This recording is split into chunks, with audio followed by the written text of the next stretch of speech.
I need 25 sofas for the hotel that I'm building, and a lot of people told me I should look overseas for inexpensive manufacturing. We got some samples, and I'll show them to you later. They're fine, but they're not great. So we're trying to take a hybrid approach where we get the cushions manufactured overseas, but we make the frames right here in America.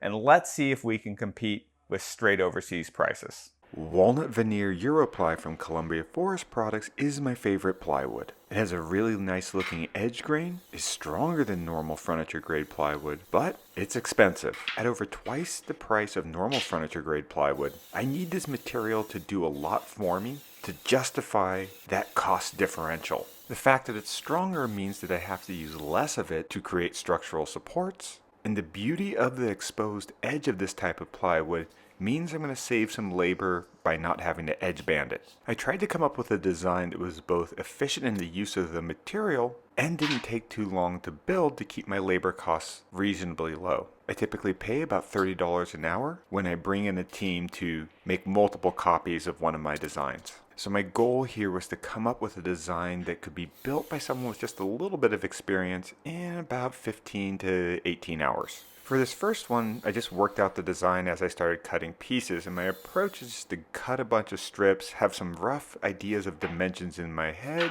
and start creating individual components. For the legs and the backrest of the sofa, I doubled up the plywood to make 1.5-inch thick slabs. Now these are super sturdy and quite strong. This thickness also gives me a lot of wood to drive screws into, so this double plywood is critical for the major structural connections. For the perimeter of the sofa base, I want it to appear thick like the legs, but I don't need it to be a full 2 layers. So I just ripped down some 1.5-inch strips and created a perimeter thicker ledge for this deck. This project doesn't require a lot of power tools, but a palm router is one that maybe isn't totally necessary, but certainly makes this project easier and faster. I get real consistent radiuses on this kind of sharp and hard plywood much faster and more consistently than if I just used a sander to round it over. Also, if I kind of screw up on my glue ups and have uneven edges,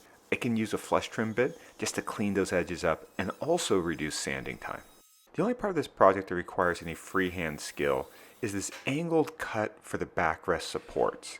Again, this is an area where the ply was doubled up, and I just drew the line at an angle and then just followed along with my circular saw. I don't think this is too hard to do, but I do have quite a bit of experience with these kind of freehand cuts, so I would try on some scrap wood before you move to the finished product. Once the pieces are cut, I just round over the edges with the palm router, and then sand the cut edges with my orbital sander. Don't really need to sand the veneers too much, they're already pretty smooth and flat. I will definitely pay more for plywood with really good veneers if it saves a couple hours of sanding. Pocket holes are great, particularly when you have a design that makes it easy to hide the pocket holes. I use pocket holes in the bottom of the backrest. I put them in the legs knowing that I'm going to have some trim boards that cover up these holes. And one of the things that was fun, I actually used the underside of the platform as sort of a right angle clamp to hold the pieces of the backrest together when I drove screws through the pocket holes to connect the pieces. I like ripping random strips because they always come in handy when you spot an area of the design that just needs a little bit extra support. For the supports that go in between the sofa legs, I just made the most basic frames you could imagine. They're about 2.5 inches wide. They have pocket holes in a few different directions. I kind of screw them together in these rectangle frames. And now I can screw these frames to the underside of the sofa deck. And the legs go in between 2 of these frames and kind of get sandwiched together so everything is nice and secure. But before we get to the legs, let's hear a word from our sponsor, and be sure to stick around to the end of the video because I'm going to show you a sneak peek of the hotel itself. You are online right now, and most likely so am I, maybe just like looking at my phone or something. That's great. But there's also some not so nice people online with us, and that's why I use the sponsor for this video, Incogni. You see, scammers thrive when they get access to our information, and that information has never been easier to get. Our data is constantly collected and sold by brokers, often without our knowledge, and that's why it's crucial to remove our info from these lists, and Incogni makes it simple. Incogni helps protect your privacy by scanning data broker databases, that's a mouthful, for your personal information, and then they submit removal requests when records are found. This can reduce unwanted marketing emails and texts. That removes something really annoying from our lives, and it also lowers our risk in the event of a data breach. It's kind of like having your own personal digital security force. Getting started with Incogni is easy. Just create an account, authorize them to act on your behalf, and then sit back and let them do the work. They don't just do this once either. They'll rescan and resend out fresh waves of removal requests regularly to all these data brokers. This includes those people search sites, which are super creepy. All of this helps improve your level of protection over time. So use the code HomemadeModern in the link below to get 60% off an annual Incogni plan. Once again, links below, and use the code HomemadeModern. All right, back to the project. So here's the basic assembly process for one of the sofa bases. I have my platform all routed and sanded smooth. I place the middle frame, well, in the middle. I screw that down to the underside of the deck, and now I can start placing the legs with the two outer frames, sandwiching them together. Now I used a little spacer and some clamps so I could get a nice tight fit and get all those frames screwed down real tight. I'm using Rubio Monocoat as a finish because I don't have a spray booth all set up and it's really easy to apply. I also like applying stain when things are partially finished. It feels like you need a little too much room, it's a little too much work to do all the individual pieces at once, but there's too many nooks and crannies and corners if it's fully assembled. So I made sure to do the two leg panels before I inserted them in between the frames and screwed them in place. When we start batching these out, I'll probably leave the backrest off until we get them on site. That way we can stack more in the truck. But for this first one, we wanted to get it fully assembled. Each sofa frame uses about 1 3/4 sheets of plywood and weighs about 140 pounds.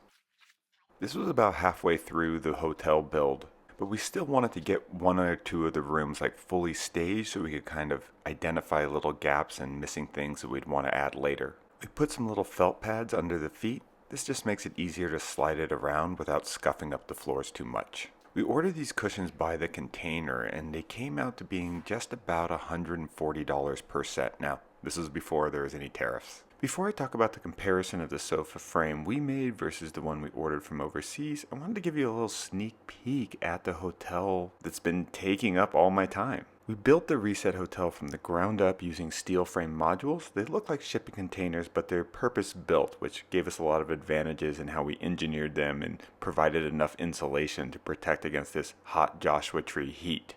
In total, there's 65 rooms on 180 acres. And me, Shane, and Jesse ended up building about 500 pieces of furniture over the last year for this massive project. Or massive for us. I guess it's small for a hotel, but it's kind of big for a DIYer. We used a lot of the Columbia Forest product, walnut veneer Europly, as you can see in this cool French cleat shelves. We even made a lot of the artwork, like these rock vases and epoxy covered mirrors. One of the next project videos that I have coming is these fold-out desks. You see, modules are pretty narrow because they have to get shipped on a truck.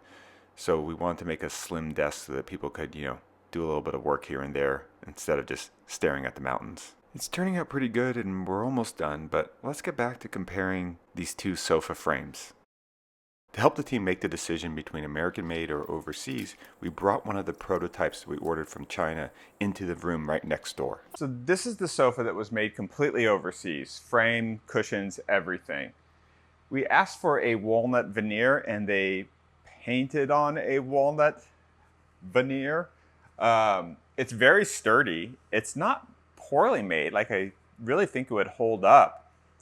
It just doesn't have the subtle material sensibilities that the other one does, but judge for yourself. We're pretty close on price. We're not all the way there. And we definitely have to factor in shipping, and that's hard to sort of attribute over that many of a product that would also be packaged in with other products that are coming over there. But I think we're within 10 to 20% of the price that we need to be at. The other thing that I really like is we know where our material is sourced from. I mean, obviously not the cushions, but for the frames at least we do. And repairing and maintaining things I think is going to be a lot better with this version than with the completely overseas version. The best way to reduce cost even more would be to reduce the amount of hours going into it. And when I think about which is the smallest part of the sofa that takes the most hours, it's the backrest.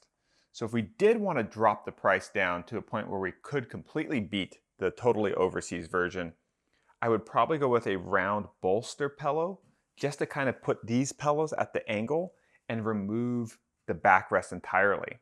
It's not saving us that much in material, but it's the most intricate part of the labor. So if we remove this backrest, had a round bolster cushion right there, I think we would make up, we'd probably save like 4 hours. So thanks for watching. Let me know what you think, and don't forget to subscribe. Bye.